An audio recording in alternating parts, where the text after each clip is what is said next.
Welcome to the Slammers Weekly Podcast. I am Beau. I am joined here by Ben Litt. We are coming to you live from Marlton, New Jersey. We are finally back after a long hiatus here. I don't even know, it's been a few weeks now. Life has gotten in the way, but we are back here. A lot has happened since we last spoke. Man, I don't even know if we're going to be able to catch up on it all, but we'll try our best. A lot of golf from both of us and also in the section. Most recently, I was out at Whitford earlier today in a pub links event. That was, we never plugged the pub links. I want to make sure that's why I came right out with it. I wanted to say the pub links runs good events. No, that's important, right? You've kind of advertised it as an everyman's golf tour circuit in the area, right? They run good tournaments. They have good venues. Yeah. So, why not, right? Yeah, it's good value. I mean, it really is. The price is good. Tournaments are well run. The pace of play is usually fast. Today it was a little slow, but you start getting those foursomes out there, and what do you expect? Right. You know? But yeah, worth checking out. Whitford, they have a U.S. Mid-Am qualifier out there this week coming up. Mm-hmm. I think it's the 4th. I think it's a week from today, the 14th. I like that place. I don't know. I feel like every time I tell somebody I like Whitford, I feel like they'll look at me like I'm crazy. Usually it's the opposite with me. Usually I am more critical, of course. Right. You normally have a high watermark, but Mm-hmm. I mean, I think we were talking about this offline. If every qualifier you could play at Whitford, I think I would sign up for that all day. It'd fill up quickly. Yeah. Because, I mean, I think that's a course that everyone feels comfortable at. It's not a hard driving course. No. There's not really any out of bounds. Yeah, some of the par fives are gettable. A few squirrely holes in the middle part of the golf course, but I think overall a pretty standard out in front of you place, right? Yeah. Yeah, I was bummed I got shut out for the Mid-Am out there. I mean, people going out there I think the conditions will be good too. The greens today, after getting some rain, were still pretty good. And that's another thing. Every time I play after, the greens are good. That's really all you can ask for, right? Yeah. So, and one thing I want to plug, the showers out there. Incredibly underrated. Really? Yeah. I had time to kill because I rode up with a buddy and I was like, I might as well take a shower. And, man, yeah. If you're playing next week, bring a change of clothes. If you have a long ride, shower up. That's a good pro tip. Really nice pressure, good angle. Soaps were good. The angle's always underrated. More people are flocking to the water pressure. I think the rainfall, unless it's crazy pressure, is a little overrated. Okay. The dead vertical drop. I think sometimes you get the angle up in the top corner, like Whitford had. No, I agree. Blasting you with a nice spray. Yeah, I think from the top it's a little. I feel like people have outthought themselves. Like the shower was always made to be in the corner and blasting out. Yeah. Right. Not sort of that rainfall. I think it's a little bit nouveau, postmodern. It's bullshit. I like the traditional. Trying to catch up. I do too, unless you're at Saucon Valley, and that thing is like getting waterboarded. Oh my God! Yeah, talk about a hose. Yeah, you get just like you feel like you're losing like hair follicles in there. Like you're thinking like some of like the ones you barely had hanging on, like they're just getting washed off. Like, yeah, it can almost even qualify as a massage while you're in there as well, right? Yeah, that's a nice pre-round go-to there. Yeah, so let's try to catch up on all the stuff we missed from July. We'll blow through a lot of this stuff, but looking at it, I mean, we had the Jersey Am was at Manasquan River. They set that place up super tough. Mm-hmm. Scores reflected it. Yeah, not a crazy long course, but the pins were supposedly crazy. The greens were firm and fast. Not much of a South Jersey representation out there. Pretty North Jersey heavy leaderboard. Mm-hmm. Jack Wall was victorious over Jack Simon. Simon was the Big East champ this year. Wow. I think for Penn State. So good pedigree. Yeah, very good player. We had the Jersey Open, which was at Hackensack. Troy was leading through 36 going into the final day and just ran into a cold putter. I think he ended up coming in like 4th or 5th. But, a couple pros ended up coming up on top there. I think Nick Bova was 2nd. And I'm going to draw a blank on the guy who was 1st. But I don't think it means anything to anybody listening. The Met-Am was this past week. And, dude, the scores out there. What? I mean, the Christian Cavalieri, right? Mm-hmm. in the round of 8. He was 8 under through 14. And in the semis, he was 6 under through 13. So the guy's 14 under for 27 holes at Friar's Head. That's a sweepstakes. I mean, outrageous. What is going on out there? You look at that stuff and like, I signed up to qualify for that event, which is a joke in itself, right? Sure. I know that, but then you see stuff like that, and it's just like it just reinforces that you're just so far from being competitive and stuff like that. So distant. Right? It's just like and I think almost anybody in this area, like that's why the meta is so strong. Like I don't even know how many people in this area could go up and play that kind of golf. I really don't. I mean, it's just like another level up there. You have a few guys that are just so good. It's like 5 levels above some of the competitive golf in this area. I played in the qualifier at Watchung to get in that, and 2 under was it 2 or 3 under? I think 3 under was the number. Yeah, I remember you talking. It's like qualifying for a US Mid-Am. It's like going out and qualifying for an USGA event just to get in their events. You gotta shoot under 2. It's almost a different mentality out there. We were talking. I remember you were up there and you had the rain delay and whatnot.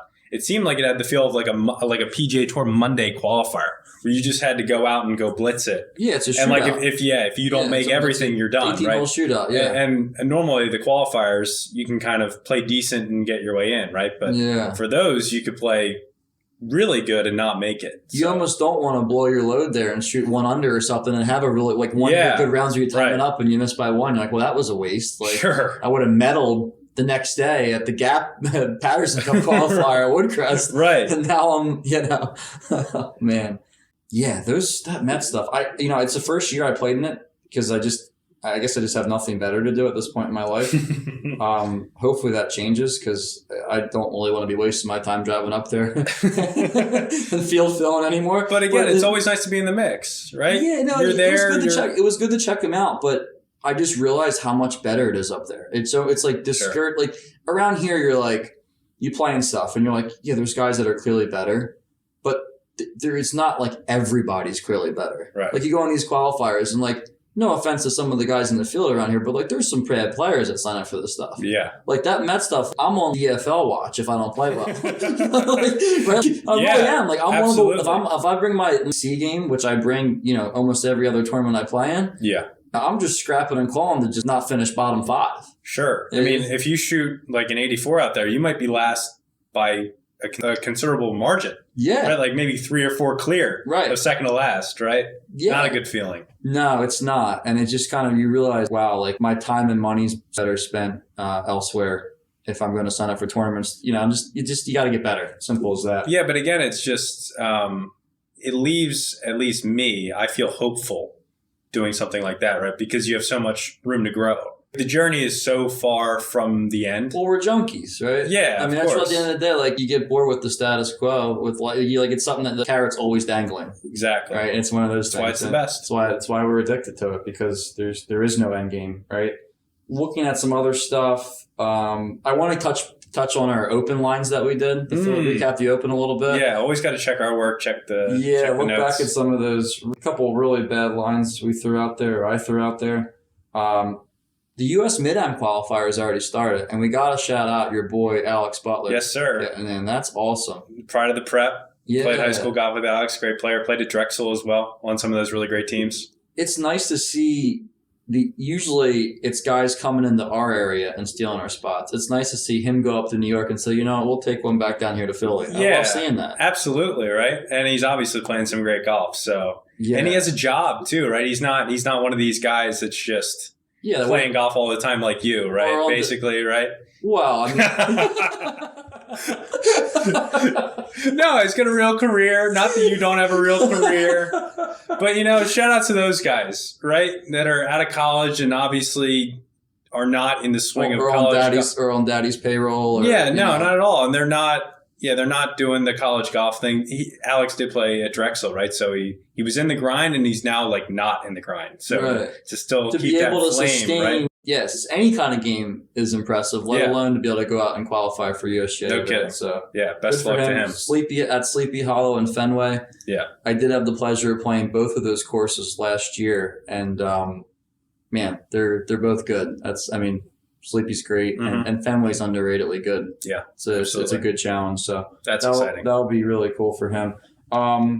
Yeah, before we get into the Philly Open, I did want to talk about one other thing. I played in that Old York Invitational. Mm-hmm. That's a fun tournament, man. As I get older, I really have a greater appreciation for the invitational scene. Mm-hmm. I think it's cool because you know it's not just about the tournament. It's like 50% tournament, 50% hang, and you can kind of find somebody there who's kind of on your vibe. Like some guys go there and just get fucked up. That's not my thing. Sure. I'll have a few drinks, but like, you know, I'm driving home, right? Like, right. And you can have other guys that are like, you know, just having more of a chill time. Yeah. And then there's like the crowd, like I said, that gets fucked up and goes to the, you know, the titty bar at 3 a.m. And then you have some guys that just don't, whatever. So I'm saying like, it's like a good mix. Back to Old York, I wanted another crack at that place. Yeah, you had the Mid-Am earlier this year, so. Yeah, and but there was 2 times throughout the tournament that I thought I had that place figured out. And as soon as I had that thought, just implosion. I shot even on the front 9 the first round. Sure. And I had some game this week because I was right around the club champion. Like I was like peaking. Yeah, I was peaking. I was. I had game that week. I shot even on the front. And I'm like, this place is kind of easy. Like I didn't even really make any putts on the front. I'm like, I just hit a lot of greens, and was like, this place isn't that hard. Like, how did I fuck this place up so bad last time? And man, did I hop on the Bogey Train Express. One-way ticket. I hopped it on 11 and just took the Express right into 18. Not one single par. I literally bogeyed in from 11 to 18. I parred 10, so I was even through 10, and bogeyed 11 through 18 to shoot 78. Man, that's worthy of the Amtrak Platinum Rewards card at the end. They're waiting for you up on the 18th green with it. Yeah, they got a nice meal. 5,000 points. Yeah. Complimentary glass of wine. Yeah, on the express route there. Oh, wow. Man, it was bad. Yeah, so I think it's funny. As soon as I thought that, and then I was like, it felt like hard to make a bogey, and then within that round, it felt impossible to make a par again. Once you start missing greens, can't get up and down.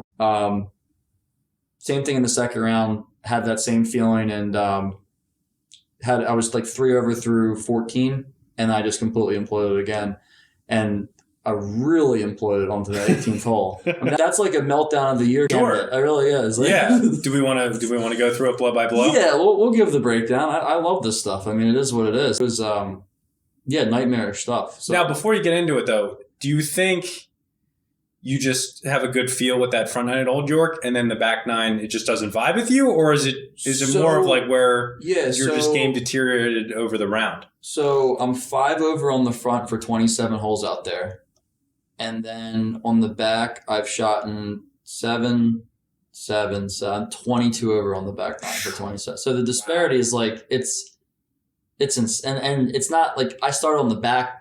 It's not like I'm playing the back first every time or the front first every time. So you can't just say, oh, well, the guy just like, you know, melts down coming in. Sure. It's just, the back just doesn't fit my eye, I guess. But most people think that which is crazy out there is that most people think the front's harder. Because I had this thing where, like you said, the same thing happened. I came in after the first day and I'm like, man, that back 9 is just so brutal. I'm like, I can't. And they're like, everyone's like, the back or the front? I'm like, the back. And they're like, oh, I think the front's harder. I don't know. I don't see it out there. I think the front's a lot easier, but it's just, it's all what matches your eye out there. But anyway, the 18th hole blow up. I went a little bit into the right rough. Mm-hmm. We looked for probably a solid 6 minutes. One of those ones, like it was just way over the limit. Oh, way over the limit. Yeah. But like it's like it's got to be here, right? There's just no like it's one of those ones like there's not even any tree really high. There's like one tree. It's like wide open over there. Mm-hmm. I didn't blow it way right. It was like just like your normal like little bit of like an overcut miss. Sure. Lost ball. Go back. Starting to pile up. Right, guys on the tee. Sorry guys, let me hit another one. I get up and I yank the next one left into the hazard. Okay. Right. Whatever. I don't care. Just get me home. The round's over. I imploded like well before this, right? Like I just want to go home. I'm tired. Right. It was I played the Riverton qualifier in the morning. I was exhausted. Right? I was out in the heat roasting. Yeah. You're just looking to get to the bar at this point. Yeah, exactly. Yeah. Exactly. And I'm in the hazard on the left, and there's a pipe in front of my ball, like a pipe going perpendicular to my line, right? So right in front of me. Yeah. And I'm rushing at this point because I just don't want to clog the course. I'm trying to be a respectful player out here. And I'm thinking, just don't have my club hit the pipe. And I do a couple like practice swings. I'm like, great, club doesn't hit the pipe. Let's just take a rip here, right? Live is pretty good. Sure. I take a rip. Ping! Dude, nobody knows where it went. Like, the one guy's like, I saw it flash out of the corner of my left eye. The other guy's like, dude, that ball's like way over there. Like pointing to like the range almost. Over 17. Yeah, over 17. Yeah, like just, so I'm like looking around, I'm like, all right. So we look for like, not even a minute. Like the guys are looking at guys, like, we don't even know where this ball is. Like, I've seen enough. Let's just throw another one down.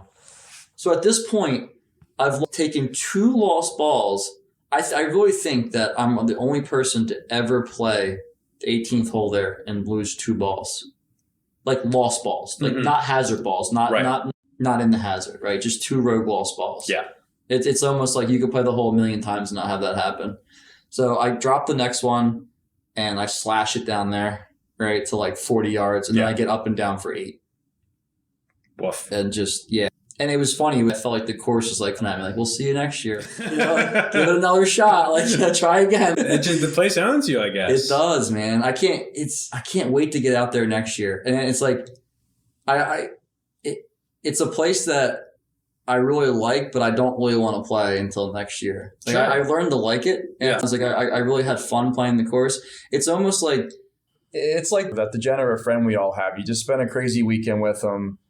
You're not ready to write them off, but you need a really long break from them to be excited to see them again. And that's kind of how I feel about Old York. It's fun in small doses. Yeah, it's going to have to wait 2024. Like, I've had my fill for the year. And at this point, I'm tapped out. Yeah, sure. I need time to recover and almost forget about the baggage that comes along with going out there. Sure. Yeah. I want to be out there again. Like, this place is easy. I'll be even on the front nine again, and then I'll do the whole song and dance. Shit the bed on the back again. Yeah, but it's cool. It's hard to explain, but they do betting out there after the first day, and it's just it's a great time. So I'm sure. Hopefully I get the invite back next year after not the best performance.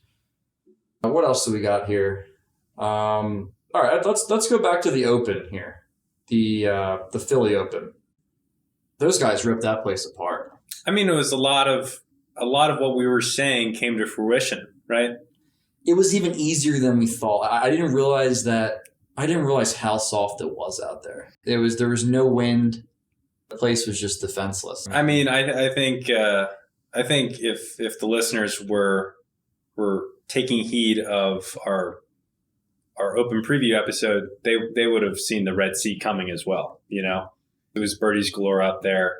Exciting to get that winning ticket over 7.5 birdies, most made in a round. That was exciting in that first round.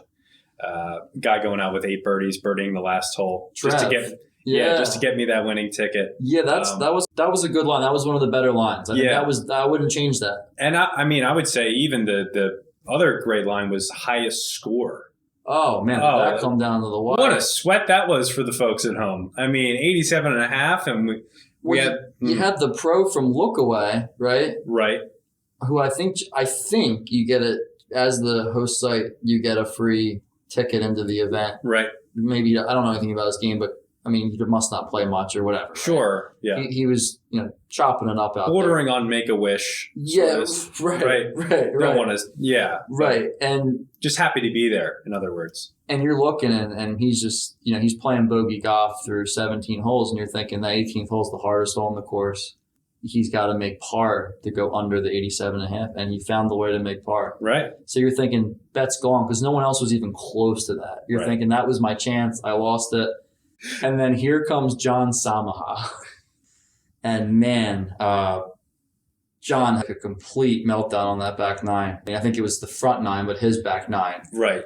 I don't know if it was the heat getting to him or what, but he wilted it. I think he not only did he cash the 87.5 over bet, it was the deciding factor in the highest total on a hole as well. Mm. He had the 9 on the third hole there, and 8.5 was the number. And that's another one that looked like if you had the under there, you're thinking like where do I even really find the 9 out here at this point? Especially with scores so low. That's what I'm saying. It's just a rocking chair under. Yeah. Right? Yeah. And then John goes out there, and I'm assuming he started hitting windshield wipers into the houses on the right. I would assume at least one, and then maybe flips the next one. I'm just trying to draw it up. And we previewed that on the preview pod. there's just like, if you don't want to hit it out of bounds there, just hit it left. Yeah. You have the 8th fairway over there. Yeah. I don't get why anyone hits it out of bounds right there. Maybe I'm ignorant or whatever, but I don't know. That tee shot isn't crazy. No, it's not a hard hole. No, it's not a hard hole. Yeah, it's long, but yeah. So we had some pretty good lines out there. I think the total round at 66.5, it just played a little easier than we thought. I think 65.5 was a good number. Sure. And that would have gone under, but I think that was probably the right number. Like Trev in the first round, just would have shattered the birdies and that, but deservedly so. I mean, it was a great. I mean, like they make 8 birdies out there. And that's really good. Obviously. Would you like to apologize for the Mike's bet? Yeah, that was. For a guy of your caliber. Yeah, that's lack of due diligence. That's grossly misstated. Gross negligence. Yeah, I mean, I will say this. Luckily, the book got saved because Mike Brown did not start, and that was a condition in the bet. Right? Yeah, you got away with that. Yeah, so it canceled out. So right. Yeah, we didn't get taken to the cleaners, but very close. It was definitely like, as a sportsbook manager, you only have so many of those before you're done. You get that's not even like a 3 strike. That's maybe like you do that one more time, you're done. Yeah, like put a line like that out there. That was the boosted whatever marketing promo. There was I saw the bet counts on that. There was like, I think your book 10x'd in size just with that promo alone. The guys were just pounding hands and fists like they couldn't even take a loan out big enough from their bank to put it on that thing. They couldn't rally up enough friends to come up with fake to max out the $100 max bet on my God. They're putting accounts in their grandma's name. Yeah, exactly. Doing the random number with the generated with the last 4 of the social just to get more, right? Just how do we get more money in on this idiot's bet, right? It's good business. It was good marketing for the book, though. So the number I put on the podcast was laughably bad, right? I think I said minus 140. But I think when I readjusted it and when I posted it at plus 280, if Brown starts, like it was a junk bet, but it wasn't. It was a little bit more in line. But I agree. You kind of had it closer to plus 400. You were probably right. Looking back on it, it was a swing and a miss. Golf's just such a tough game. Yeah. No one in the Philly Open is good enough to be 8-1. Yeah, right? Maybe 5 like looking at like Braden Shattuck. I mean, sure, he probably was like. If you had to readjust the field, they went and replayed it, you probably would have him at like plus 500. Right? Sure. You probably would be 5-1, and then you have enough group of guys at like 7-8-1. Sure. Yeah. So I agree with that. Yeah, that was fun though. Yeah, those guys they ripped it up, and it's a shame because it seems like Lookaway's getting a bad shake on when they have the tournaments. Like they're just getting just the soft, middle of the summer. Soft conditions, no wind. Sure. Like that place, if they could ever get it firm, if they played a tournament there earlier in the year, in the fall when it was firmer and you got some windy conditions, I do think it would be a pretty, you would get numbers closer to even par. Yeah. I mean, you would get maybe 3 or 4 under would win it or something versus the 10s, like we're saying. I think conditions would really help that course out. Like you said, right? Wind and firmness, I think would really change the golf things course. Out there. Yeah. I mean, the AM first round of the stroke play, it was a dartboard. Yeah. It was like cloudy and like 75 and kind of humid, right? So it's just perfect conditions laying. There's nothing even. It's just laying down, nothing even right? Think about out there. I heard they were on mats for the range again there. Again, a repeat offender. What the hell? What are they saving the grass for? Yeah, it was nice. Remember in September? It was nice of them to host, so they get a free pass because I mean, they're basically just like loaning the course out. It's like It's almost like turning into like the the USGA has their headquarters in Pinehurst, PGA's down in Frisco now. Yeah, a TPC Fields Ranch, and then it's almost like Gap is headquartered at Lookaway essentially at this point. The way they're loaning the course out. I mean, I think Kirby has an office in there. Yeah, in that pro shop over there, you might have a little carve out. A lot of little nooks and crannies there. You can set up shop in there. Yeah. Is there anything else from a tournament perspective we want to talk about before we hop into the club championship? Do we want to do Patterson Cup preview now, or just a little thing on that? Or yeah, we might as well. I mean, I don't really have too much to add on the Patterson Cup, I will say. I haven't played Lanark since they took the trees down. Same. So I feel like to sit there and really speculate about like what it's like now. I mean, it seems like I watched the final 3 that Gap does for the preview. Yeah. And it looks a lot more open just looking at some of the visuals. Mm-hmm. I found that's one of the better golf courses I've ever played acre by acre. Mm-hmm. I think that it's not a big piece of property and it's got some tough sections and it's really well designed, I think, in that sense. No, I agree. Yeah. Classic. Good use Philly. of property lines. Like and it's got some championship holes mixed in the middle, which I like. Yeah, it's a classic Philly venue. I think we would say decidedly like the next tier up below the Cricket, Ronamink, Marion, etc. Right? Yeah, it's probably in like the low end of that tier 1B-ish section, right? Absolutely. Like, yeah. But a great venue for the Patterson Cup, and excited to see post restoration how it's going to play in tournament conditions. Yeah, I always found that course in its past state to be difficult. Like I thought it's a tough course. Sure. To me, when the greens are fast out there, it stresses all parts of your game. Like you have to drive it straight out there, the rough stick. You have to hit good exacting irons. There's some tiering out there that you have to match up the spin and the trajectories with. And then also you have to know how to putt fast greens and putt, because there's some pretty crazy greens out there too. Yeah, for sure. The only knock on that place, and I really do think it is a knock, is the finish out there is weak. Yeah, like 15 I have to through, agree. 15 through 18. I like fun holes coming down the stretch, but like you need at least one like real championship hole to me. And like I think ideally I like the last 3 holes. Like I like to have like one hole that's like either a drivable 4 or a short 5 that you can like eagle double potential, right? To have that variance. Yep. And then have 2 really championship holes. Like I think that's like almost the ideal 3 if I had to say. Yeah. And then you go out the final 4 holes out there, they're all just like 16-5, right? Yeah. Nothing to it. Yeah. 17's a good hole. It's just I wish it was like a little longer for the 17th. Like I don't. That's a good golf hole, and there's nothing wrong with it. If it was the 3rd hole, you would say at 155 or 60, it's fine. Yeah. But that's a hole to me. As your 17th hole, I'd rather see it in the 190. Make a guy hit a 6 or 5 iron up the hill. Yeah. And then 18, once that kind of falls victim into that, not a terrible hole in the middle of the course, but just not an ideal finish. Not compelling. No. Yeah. No, not at all, really. I mean, I think actually it gets more hate than it should. I know a lot of people are like, really hate that hole. I don't really dislike the hole. I just think as a finisher, it's just, Yeah, I'd have to agree there. Full stop. Yeah. But like you said, great venue. I'm certainly looking forward to seeing the scores out there. I don't really know what to expect from a scoring perspective. Yeah, we couldn't even really I couldn't put any lines out there on it. I just have no idea. We would just be throwing shit at a wall. You'd have to imagine scores are going to be under par, right? Yeah. 4 under, 5 under.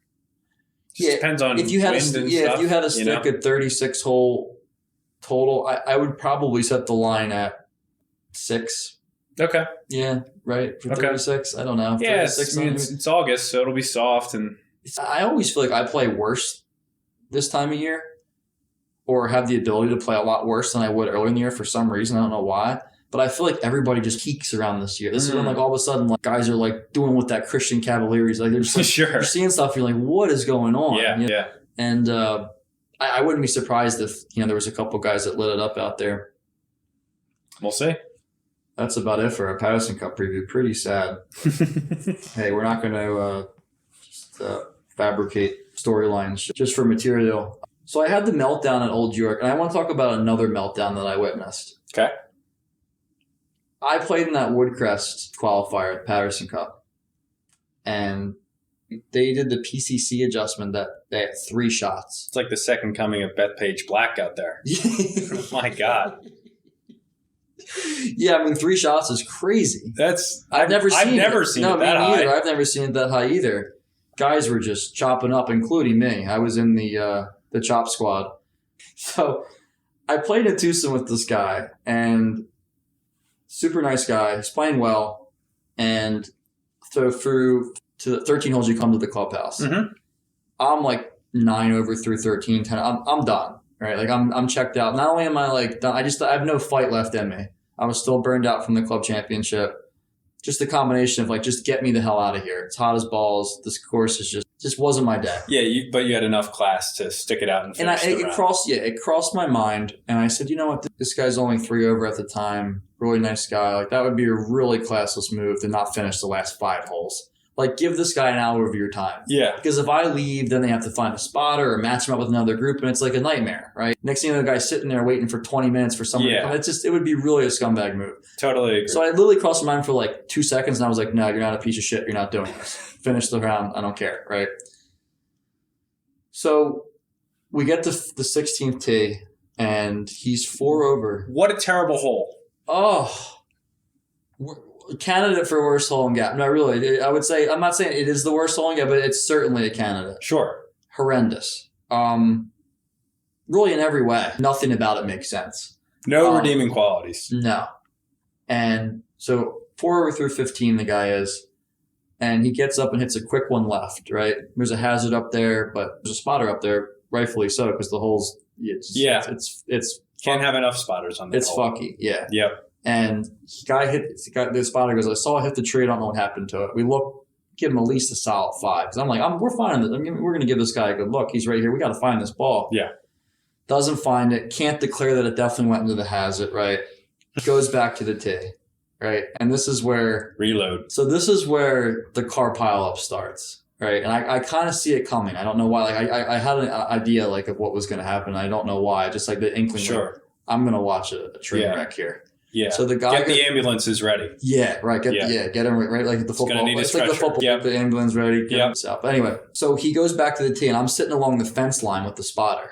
Right. Yeah, through the fairway. Yeah, through the fairway. So he goes back, and it's one of those. I see him like the guys are on the tee. I see him going like, "I'm sorry, guys." Like the whole like the whole spiel, and he hits one, and he picks up his tee really quickly. I'm like, "Oh, okay, he had a good one." Right. Wind's just howling left to right at this point. Right. Okay. So he hits one quick tee pickup, and I'm just sitting there like with my arms folded, like, "Oh, I must have hit a good one." And next to the spotter. Dude, this ball missed me by I felt it graze me. Like it missed me by like less than a foot. Like boom, like I jumped. I'm like, holy shit! What the? I was kind of pissed at first. I'm like, what the hell? Like like see it. Like it was bizarre. Like no forward, no nothing. He picked up. He was walking to the cart, right? Because I think he thought he hit a good one, and I don't think he realized how much it got caught up in the wind. I don't know what happened. Sure. Hits, rolls out of bounds by like 2 yards, right? So we're flagging him down, like, yo, you're out, right? Yeah. And he's giving us so. Gets another ball. And at this point, I'm like, he's got to be shaking. Like, this is like this nightmarish stuff, right? Yeah. He puts the next one on the fairway. He comes rushing up the next iron. It's 140 yards out. He gets it about 3/4 of the way there. Just kind of oomph it up there. Yeah. And I'm like, this guy, this is a shame, right? Makes a 9, whatever. Next hole, pulls his iron left into the trap. Dead. Gets up and down. He makes like a 10-footer for par. So between 16 and 17, I didn't say a word to this guy because it's like there's nothing to say. It's like a period of mourning. You're just kind of like you put your head down. You're respectful of what the guy's going through. Right. If he has any questions or needs moral support and ask for it, I'm here for you. But I'm not going to just unsolicited start saying like, "Come on, man, hang in there." Right? I hate those guys. Yeah, me too. It's like right. They get their pom poms out at the end of the qualifier. It's like I know I'm working on something here, guy. Just. Go get your 82 and get out of here. Right. Just get out of here. Right. Man, I don't need the Tony Robbins whole bit, right? I'm good. So I'm leading into it. I did get the pom-poms out a little bit for this guy because I knew how shaken and down he was. Well, it's a big tee shot. Well, I didn't know if he was checking the scores or not. I knew how high they were. Okay. So at this point, he's right on the cut line, right? And I tell him that. I go, look, man, like, I just say, hey, like, just so you know, I don't know if you've been checking the score, whatever. I'm like, you're right there, man. Just finish strong. Like, gave me like, just kind of like, not like a long spiel, like, just finish strong. Yeah, you're still right there, right? So he gets up on 18. I hit first, and I'm just in the cart. Like, 18's like kind of a nothing tee shot in the sense, like, it's hard to do anything great there or bad. It's a 3-shot hole. You kind of just hit one. It's always a 3-shot. Yeah, you just hit a solid shot up there. You kind of slash one down up into like, 100, whatever. That's like your goal. I just hit one up there, and I'm thinking, all right, this guy, and all I hear is him hit, and I hear a big club slam, bang. I'm like, oh, okay, what happened? I was like, where'd you end up? He goes, oh, I'm just like up the right side a little bit, right? And I'm thinking, does he want to retee? Or like, all right, guess not. I guess he thinks he's fine. We drive up out of bounds again by 2 yards. So that's a white stick up there. Yeah, white stick on the right. Even that's like the interior of the golf course. No, it's not on the right. There's house line up the right. Oh, is there really? Yeah, but you have to hit it pretty bad to hit it over there. Sure. You don't even really notice it's there unless you have like a big block in your game. Like, Sure. That's Alex Jones, right? Yeah. Over there. Yeah. Yeah, so we get there, he's out of bounds, he goes back to the tee, right? And like at this point it's just turned into like a debacle. Like I Things said, are moving very it's almost quickly. like you've seen those videos of those icy roads where like the pile up, it's like a slow pile up, right? Yeah. Like one car no one crashes, can stop. The visibility's so bad that the car has just no it's chance. But there's just like every like 30 seconds a car comes, bang, bang, right? And I'm watching this unfold. I wanted to stop so bad. And it's like I'm just a spectator along for the ride here. Yeah. He goes back to the tee. Once again, the guys are on the tee again. They're probably like, what is going on here? Like, why is he not hitting provisionals? Like, you know what I mean? Like, didn't he learn his lesson on 60? Because there's nothing worse than going that ride back to the tee. No. So I'm sitting on the property line again, right where we were looking, just kind of like think I'm out of the way again. He hits another one, slams his club again. No 4 again. This one doesn't like almost hit me, but it lands like 4 or 5 yards to the left of me. Okay. Hits, and I just watch it, and it just trickles, and goes out of bounds by like 2 yards again. Ugh. And I'm just like, oh my God. I'm like, I just can't. I really couldn't stomach it anymore. This guy, in the span of 3 holes, he just totally vacated the premise. Like, removed himself from the competition, right? And we've all been there, but some are worse than others. That's what I'm saying. Like, this is like, I'm at this point, I'm thinking there's a spectrum.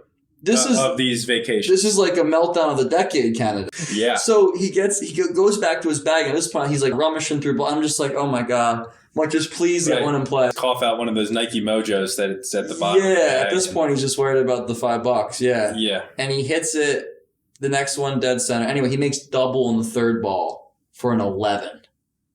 Woof. Right? So I didn't say a word to him from the whole 18th hole. The only thing I said to him between 16 and 18 was on that 17th, like, hey, man, you're right there. Hang in there. Yeah. And at the end, I'm telling you, this guy looked like you saw a ghost. I shook his hand on the tee. Like, we got along. Great guy. We got along well all day. Yeah. And it was like the most awkward goodbye ever. He's like, all right, man. He's like, it was good playing. Yeah. It was nice playing with you. And I was like, it was nice playing with you too. And like, really, I shook his hand. I really, honestly, in that moment, I wanted to give the guy a hug. Yeah. I wanted to say, look, man, like, we've all been there. Maybe not to this degree, but we've all felt this letdown or this emptiness, right? Yeah. Of like competitive golf. Like, just please sign back up. That's what I'll Get back on the horse. Here's $170, whatever the fuck. Just sign up again, because you can't let this simmer too long. Yeah, no kidding. You'll be having nightmares about this for years if you don't sign back up and move on. Yeah, tough to come back from that elusive 9-3-11 finish. After playing, like, it wasn't like he was lucking out. The guy can play. He got game. He had really good shots all day. Yeah. It wasn't like he was like slapping it around. He was a good player. No, that's sad. That's sad. No, I guess I have one question for you. Were you in the same cart as this guy? We were. Woof. Yeah, so you really were going through it with him, right? The dynamic got really weird. Because at least if you're in a cart by yourself and he's in a cart by himself, you can kind of separate the emotions. But no, I felt it, man. That's not fun. And that's when I started honestly self-reflecting, because I was so down in the dumps out there, and I was thinking that did my negative energy just finally, this guy just couldn't take it anymore. So I'm not a club slammer, you know what I mean? I'm not like a guy like Nick. I just turned into a dud out there. Oh yeah, I saw just play speed golf, hit a shot, put my head down, hit the next shot. Like you almost don't even pick your feet up for the rest of the round. You're just dragging. The greenskeeper's just the shivers going down his spine if he hears Beau Garino's like 9 over through 8 or something, because he knows that those back nines are going to get scuffed up. Everyone has their ways of dealing with stuff. It's like I either mentally check out or still keep carrying, and then that's when you start acting like a dick. Yeah. So I've learned over the years to just check out. Just go elsewhere. I wasn't even thinking about golf. I'm over shots, and I'm thinking about just life, you know? I'm not thinking about how can I hit this shot 53 yards. You're just trying to catch a feel. Like, I think we've played golf long enough. I was out of like this time of the year, you're not trying to catch anything. Like, the season's here. It's early in the year, you can get those rounds where you're like, okay, well, yeah, I can try to get something and roll it into the... And then at this point, you're just like, it is what it is. It's hot as balls. Yeah, you're a completed product. Yeah, exactly. Yeah. Right, exactly. We're too far along in the phasing of the season to sit here and be like, oh, well, I finished the last 4 with 2 under. I really found something at the end there. It's like, I don't care. Yeah, the building's already up. We can't add another bathroom. Yeah, right? We're done. We're done. Blown out walls. Yeah. It is what it is. Yeah. So let's just accept it and check out. I think we've both played golf long enough to know that slamming clubs doesn't help anything. No. Like if you want to actually play decent golf or keep it together, like yelling, all that. It's just so immature. Like no one's mad at the guy who just. It's not only immature, it just doesn't help you. But no one ever has anything bad to say about the guy who just checks out, right? You're just like, he's having a bad day. I get it. Like, we've all been there, and he's just playing speed. Like, he's just trying to get done. Yeah. He's trying to do what's best for the field, and he's just trying to play fast, and he's not trying to hold anybody up, and that's it. Yeah. I think that's a respectable. I mean, correct me if I'm wrong. No, but it's total agreement. Not a bad way to handle it, I don't think. All right, club championship recaps here. I'm just going to go through the local South Jersey ones because that's our scene. That's what we follow. I don't really know what's going on elsewhere, but I mean, Lulu's is practically probably a tour event. Yeah, Mike Brown won it. Yeah, and he had to finish like birdie 2 out of the last 3 or something to win it. Little Mill was this past weekend. We'll start with that. Sure. You saw the scores out there. We put out some lines for that. That was some really bad lines. But at the same time, I didn't even know. I got some really bad intel because the one guy who was the big, supposedly the big underdog, a couple of the lines I said thinking like people are like, this guy isn't very good. And I'm thinking that's a pressure cooker out there because Little Mill gets a lot of people watching out there. Do they really? Yeah. I mean, I've heard stories that they've got, 75, 80 carts out there at times. Oh, wow. They stick carts out there too. Yeah. And I've heard it's just like on the final 9, it's like, the club really rallies around that place. Man, that's great that tournament. And that course under pressure, I mean, for like a guy who's not super solid is just, you're just going to implode. Like, there's no doubt about it. Yeah. It's going to happen. Anyway, this guy I was told wasn't that good. So I'm thinking, all right, well, he's probably going to have a bad 9. I set like the one line at like 44.5 for like the highest 9. Sure. Anyway, I got bad intel because this guy almost won the whole damn thing until he made that 9 on the on 6 blue. Yeah. Do we want to get into 6 blue now, or do we want to go through? Yeah, so that's like just hop right into it. Yeah, I mean, so basically up until then it was pretty much very even. Right. I think it was Troy, and then that Sean was 1 shot back, and I think Mike might have been 2 shots back at the time or something, right? Like, it was very close. And then, you get to that 6th hole, and it's like everyone forgot how to play golf. Oh, my God. Just what a textbook pants filling. Everyone just totally... Yeah, I mean, I think they must have been on that hole for a good 40 minutes. Par 5, and I think they played it in a cumulatively like 8 over par. Yeah. I mean, you're probably looking for balls, you're re-hit. I mean, there had to be some crazy stuff going on there. And shout out to Little Mill. I like how they do the hole by hole scoring for each of the 3 9s on that scoreboard up there. I really like that a lot. To really expose like what happened out that's there. Really great. To tell the full narrative. It really does tell a story. Yeah. You see that 6 blue and you're like, holy shit. Like what the hell went on there? So to elaborate for the listeners, the guy Sean made a 9. Yeah. Mike Holland made a 7. Dan Keenan made a 7. Troy made a 6.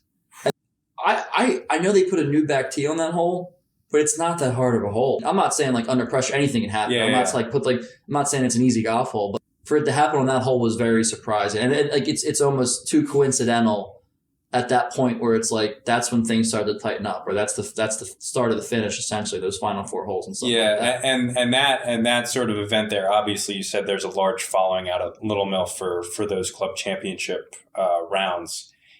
That's just cannon fodder for those bozo 12 handicaps in the crowd to say, oh, I could have done that, right? You know, like it's really hard. Like those guys are the worst of the worst out there, right? They're like, oh, I could easily make a 7 on whatever 6 blue or whatever, right? It's like, come on, pal. Well, I was the victim of that at Riverton. Oh, those guys, everybody. Every club championship has those guys that are, come on, man. Like you said, there's nothing. It almost reminds me of the guy who doesn't have the balls to get on the dance floor, but then makes fun of people who are out there dancing. Look at that guy. It's like, no, look at you, dude. You don't even have the balls to go out there and try. Right. Right? Like, you're the loser here, not him.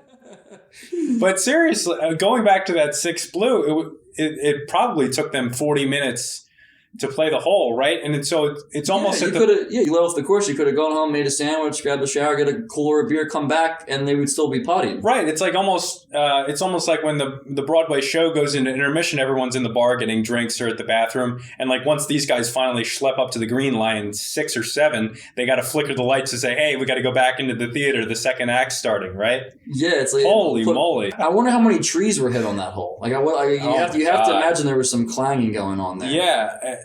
And I find Mark it hard Frying. I find it hard to believe there were any lost balls with so many people out there, right? So Well, that's the thing. So it's funny. Speaking of lost balls, I put out a joking line on Mike Highland's provisionals, right? Just re-tees, right? Like, Sure. not saying he would have lost the balls, Right. but I put it at 2.5. I think it's a good line if there wasn't people out there. But when there's people out there, it's really because like Little Mill's one of those courses you can play 27 holes and hit 4 or 5 provisionals and not lose a ball. yeah. Like it's like pretty common, right? Yeah, Like, don't you lose just- a ball you and hit it- still shoot 95. But I'm saying like you can be routine all day and not lose balls. Just like if you're out there with no one watching, you hit ones that squeak into the woods. You're like, let me just hit another one just in case, Right.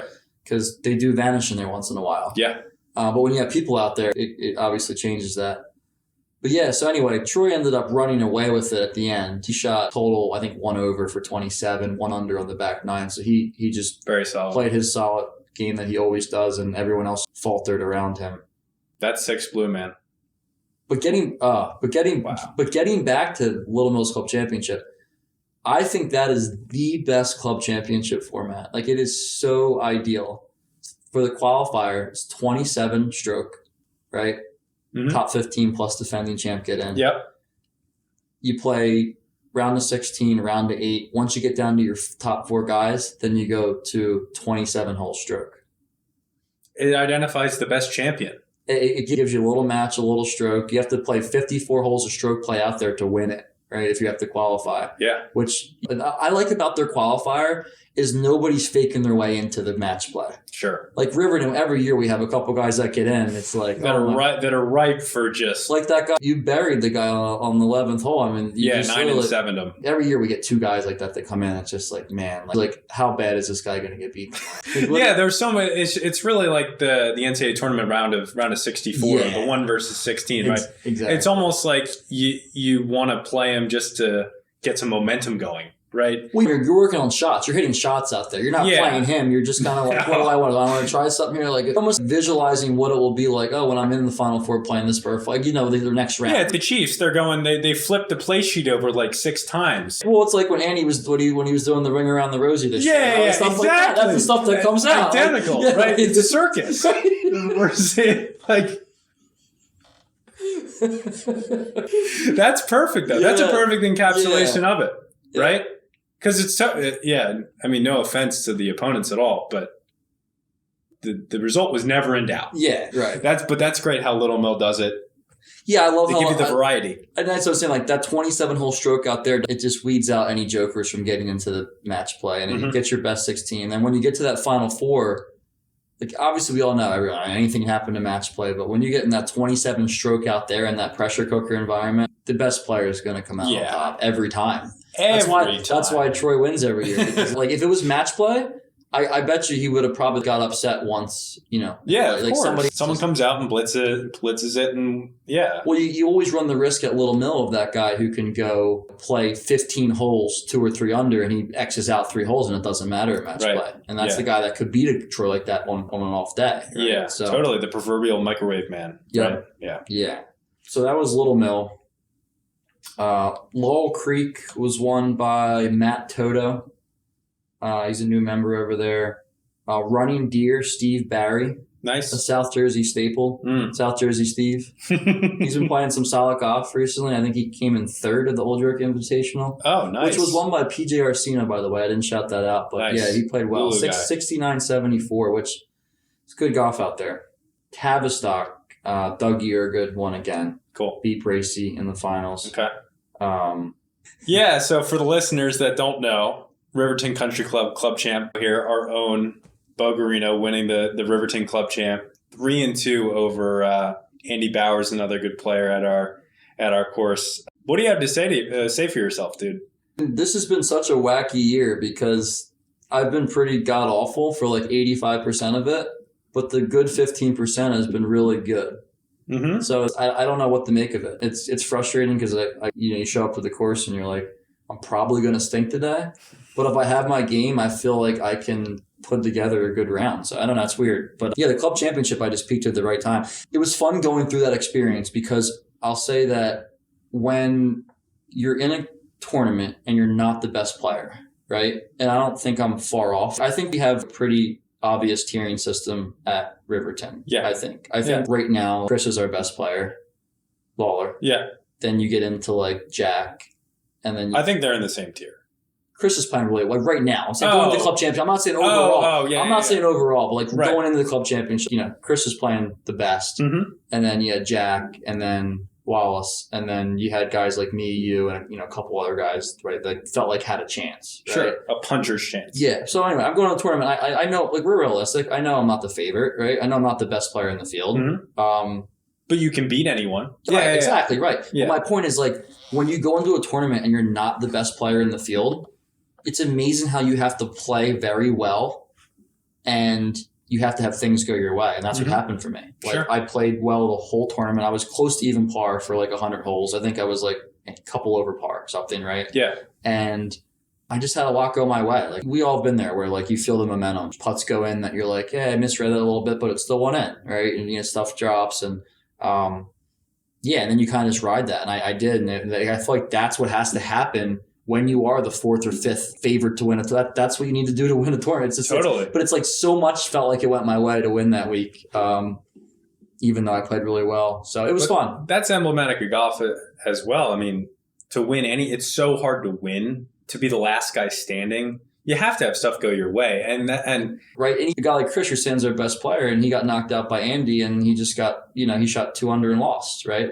That's happened to me before. I've played my best golf, and I've lost plenty of times in the club championship to Chris a couple years ago. I shot 1 under or something, and he beat me. So, you just kind of have to have things go your way. Even that Christian Cavalieri guy was 14 under through 20. He didn't win the Met-Am. Yeah. It's brutal. Only one guy can win. It's just, that's what I'm saying. It's just so hard. Yeah. So, it definitely feels good to come out on top. But, and having watched a good deal of all of your matches, I would say your play from 120 to 150 was probably the best I've seen it. I felt like you made a bunch of very timely pinata stuffs that really helped. A couple backbreakers in there. Yeah, I remember your semifinal match. You hit one in there really tight to that back pin on 13 and cashed it in, and then hit a nice one on 14, and then it just seemed like your ball striking there from that mid to high iron game was just so sharp.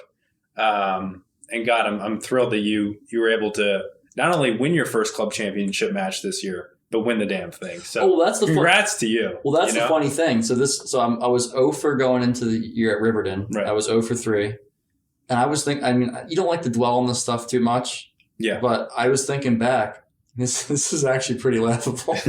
Before this year, right? Yeah. I had qualified for the club championship, getting back to Old York and Burlington or whatever, 10 straight years. I won 1 match. Oh my God.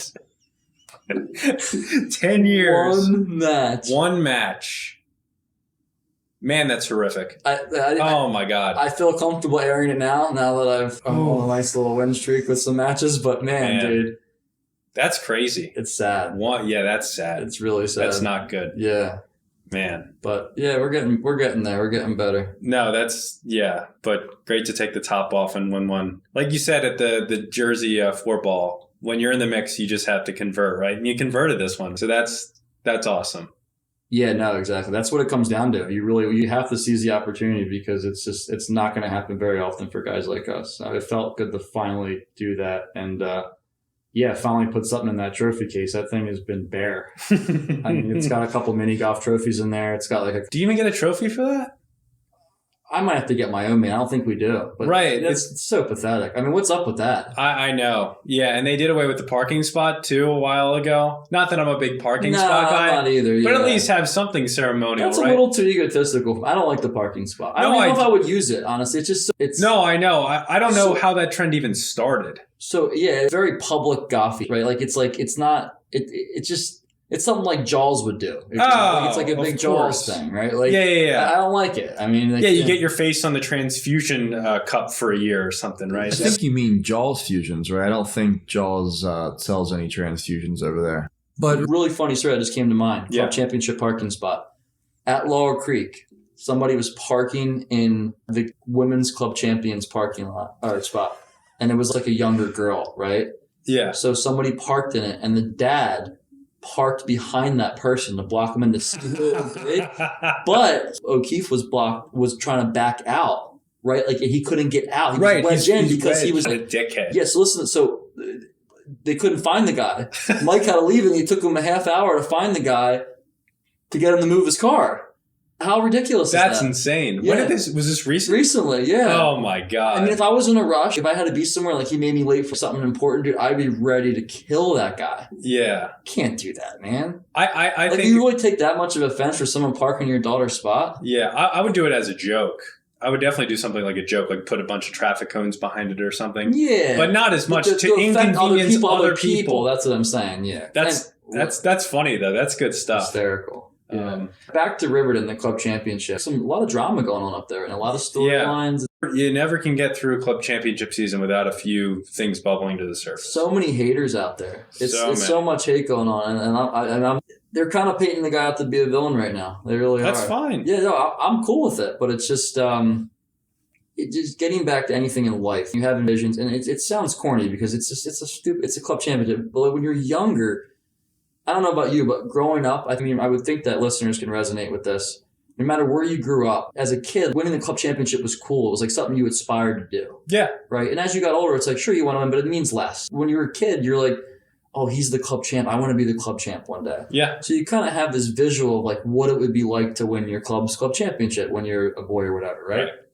And I've always had this something that I visualized. I haven't thought about it in years, but like I think about when I was a kid, what I thought it would be like. And then when I won, I don't know, people weren't really rooting. People were kind of it just felt weird. Like the emotions were different than I thought it would be. I'm like, damn, like this is kind of fucked up. Like people are hating on the guy. And, you know, some of the people, like my son wasn't there. Like it doesn't go exactly the way you had planned. Yeah. You know what I mean? Which is fine. It's just, but it just goes like anything in life. Expectation versus reality. Right. It's just like anything like, but you think with like a sporting accomplishment, this is what it would be like. Like I would win, like people would be happy for me that I won. Right. Like, right. Like, you know, in general, like people would be good sports about it. That really wasn't the case in some senses. So it was just weird. I don't know. I wasn't prepared for it, I guess is what I'm saying. No. Yeah. Mentally prepared for it, but it is what it is. I mean, people are going to be dicks. At the end of the day, I mean, at least how I view golf and my relationship with golf, I play golf for me. Yeah. That's about it. Yeah. No, I agree with you. Yeah. And at the end of the day, if people want to be happy, sad, mad, whatever, it doesn't really matter to me. Like me and my own fulfillment, right? That's kind of how I attack it. No, I agree. But at the same time, there's also a personal element of like, you feel like what you put out there and the way you treat other people. Yeah. Oh, totally. There's certain people that you felt like you've treated the right way since you've known them or gone out of your way for them. And then when you're not treated the same back, no, I mean, you'd be lying to say it wasn't hurtful. I agree. Right. So that's kind of where I'm at. Yeah. But, hey, I'm really not losing any sleep over it. It is what it is. Oh, so while we're on the Riverton thing, what about the guy at our club who's falsely claiming to win the long drive competition even though he didn't win it? We got to say something about that.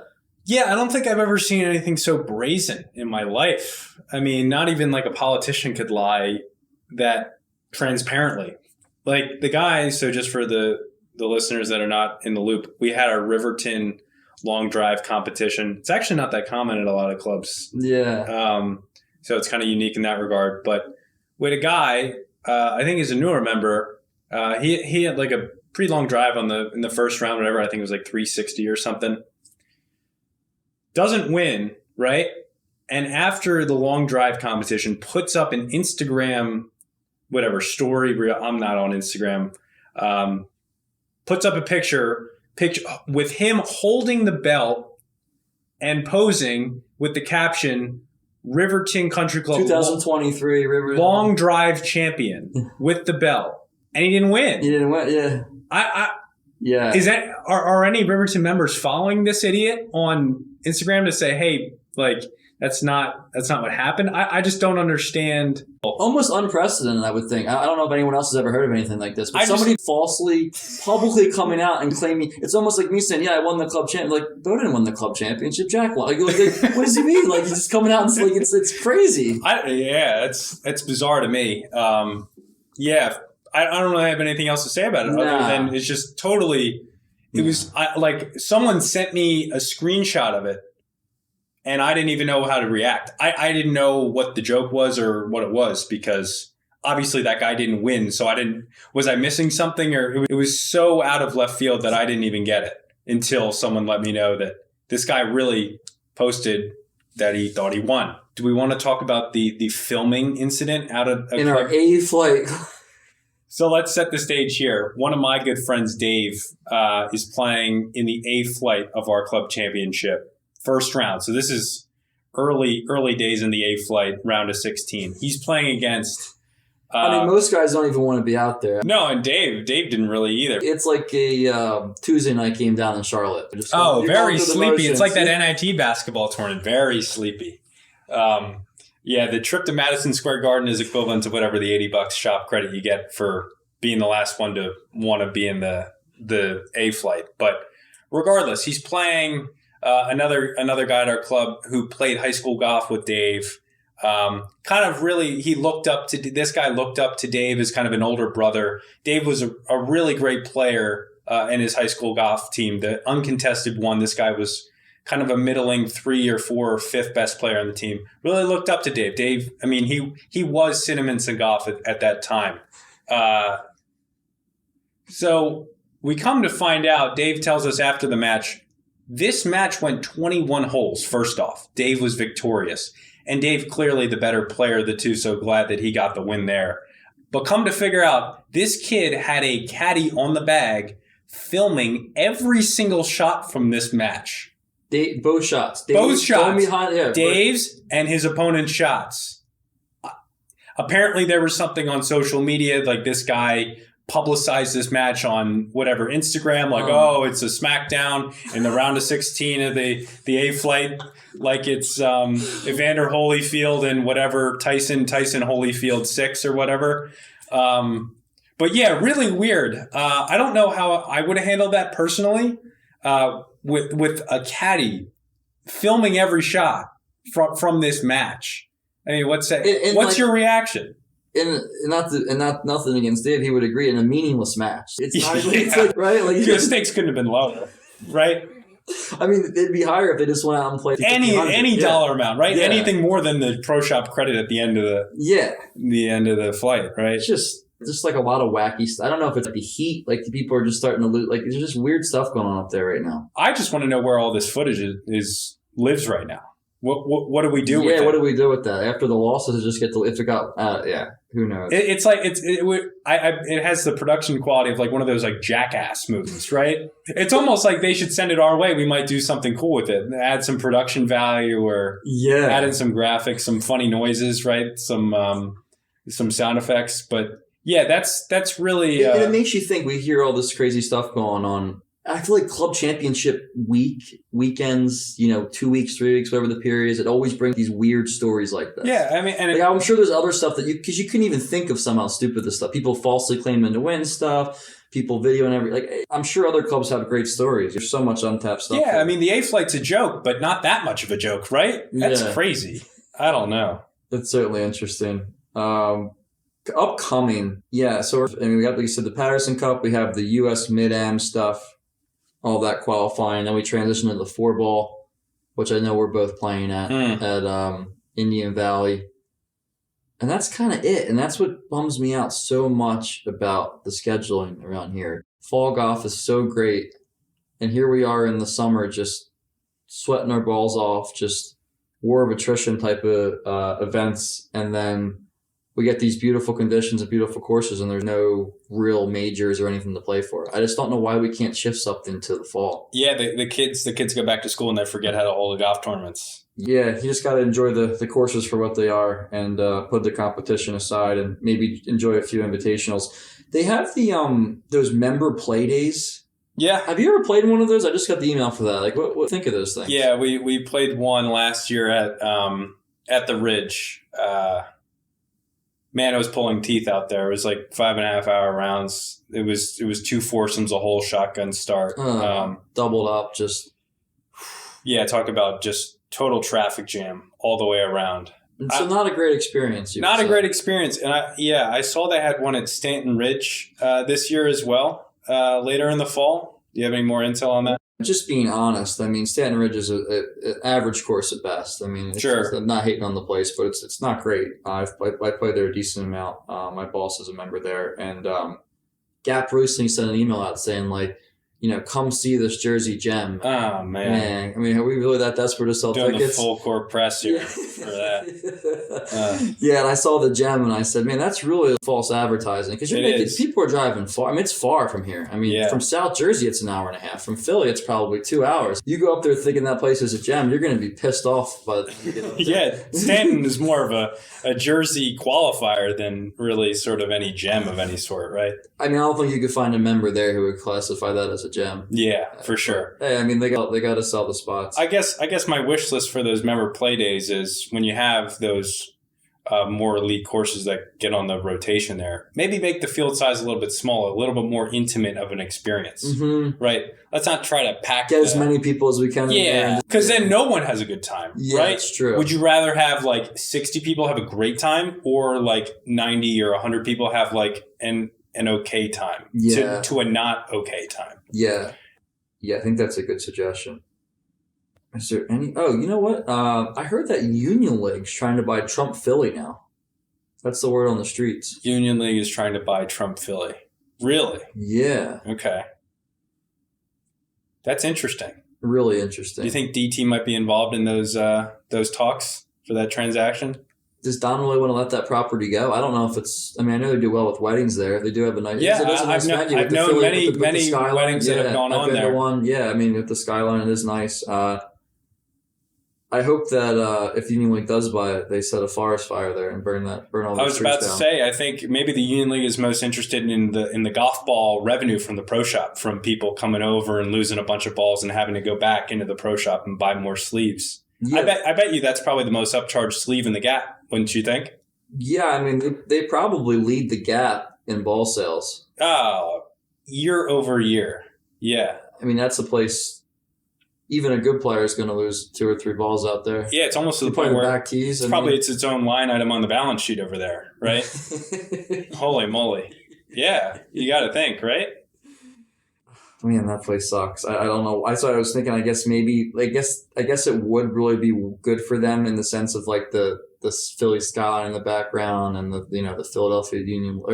I could see the vibe, but the course just needs so much work. And I actually heard recently that the original drawings of that course were much different than the course it is today. Who designed that course? Fazio. Oh, those are fast. And I heard the original designs were much better than it was, and I guess with wetlands and all that, really? cut these trees, they had to change it a lot. It's more significantly than I thought. I agree. I mean, it's not even close to the amount of waterworks that you see on a normal Faz, No, that's... babbling brooks and hardscape. Yeah. Mumbo jumbo. The Caves Valley $2 million waterfalls. Yeah. All right, so all right, we're wrapping up here. I have 2 more things I wanted to throw in there. I played in that Met qualifier. There's 2 things that I found funny. So I got to my tee a little bit early, right? So I watched. Unlike you, very unlike you. Very unlike me. I was feeling out of sorts up there, North Jersey, and somehow made it to my tee time on time. And the group in front of me's teeing off, right? The first guy goes to the hit, and it's kind of a tough first tee shot. There's out of bounds right. It was nervy. Okay. The first guy gets up, he's over the ball for, say, 10, 15 seconds, right? Hits a shot. The next guy's over the ball for 25 seconds, right? 20, 25, hits a shot. The next guy gets up, and he's over the ball for 30 seconds. And the guy that was over it for 20 seconds is going what the fuck? Throw his hand, Jesus Christ. And he starts going like this. He starts tapping his hand watch. And he's and I'm like, dude, he's literally been over the ball. Yeah, it's the first hole, right? And he's literally been over a little bit longer than you were. Just chill out, brother. He's looking at me, and I'm like, I don't agree with you. I got nothing for you. Yeah, I got nothing for you. I just looked the other way. Not buying what what are you doing? Why are you even paying attention that much? Anyway, it should have been a sign for me because it was so slow. It was one of those walking qualifiers. It was threesomes. It took 440. Of course, where there was really no lost balls. There's no fescue. There's no hunting. And I'm like, this sucks. We waited on every shot. That takes you back to your college days at Ryder, I'm sure. Yeah. Just you at some point you begin to lose interest, especially when you're out of the qualifier. Kidding. When the number's 1 under and you're 4 over through 7 holes. Yeah, get me out of here. But the other funny thing was that there was I was in. I don't know if you ever can you relate to this, but I was in this group where we follow the golf enough to kind of know what players are, or if we're going to play with somebody, like I'll research a little bit, like the threesome. I mean, if I don't know anybody, I'm like, oh, is this kid, whatever. Yeah. So this one kid I played with I knew he was a good player, right? And he's like, +2 or whatever up there, +3. And we were playing with this other kid who was just a joker. So I knew this kid was a joker. You could just tell when you get out there, and look, like I'm calling this kid a joker in golf. I'm a joker with some stuff I do in life, right? Sure. We're all that joker at some point. I'm not pointing the finger at this guy. He just happens to be a joker on the golf course. So the +2's having a bad day out there, and he's saying stuff to this guy, like almost the joker saying the stuff to the guy, like comments all day, like. For instance, like he hit one like right out of play, right? And he's like, if that makes you feel any better, it's red steak, stuff like that, And the kid was getting so angry. And I mean, who wouldn't be? Yeah, right? And the guy had no idea. And I'm just like, dude, just shut up. As a witness, I couldn't take it anymore. All day, just little comments. Like I hate when guys do this, when like you clearly miss a putt and they try to root it in. It's like it's low the whole way. Right, when the guy, like I miss it off the face, and the guy's like, "Oh, like I just hate reacting to other people's shots. No, I don't like it either. I agree. You should not talk to someone else's ball, but once in a while, if you're like, hey, kick out, whatever, here and there. But it was just one of those things that it was just boiling over all day, and I was almost rooting for the +2 to just play better, just so it would stop. Yeah, end the misery. Yeah, it's just funny that when you get in situations like that, when you're around someone who's just so unaware of the environment they're in. That's what it comes down to. Yeah. It couldn't have been more evident there. But yeah, that's about all I have. Do you have anything else? No, we don't want to make it Slammers Monthly. Slammers Weekly for a reason. Yeah, well, this is why we're going way over. We're trying to catch up. But and to your point, the Slammers Monthly, I'm not sure when we will be back. I know we both have a busy month, but hopefully in a couple weeks. As always, we appreciate you guys tuning in, and we'll see you next time.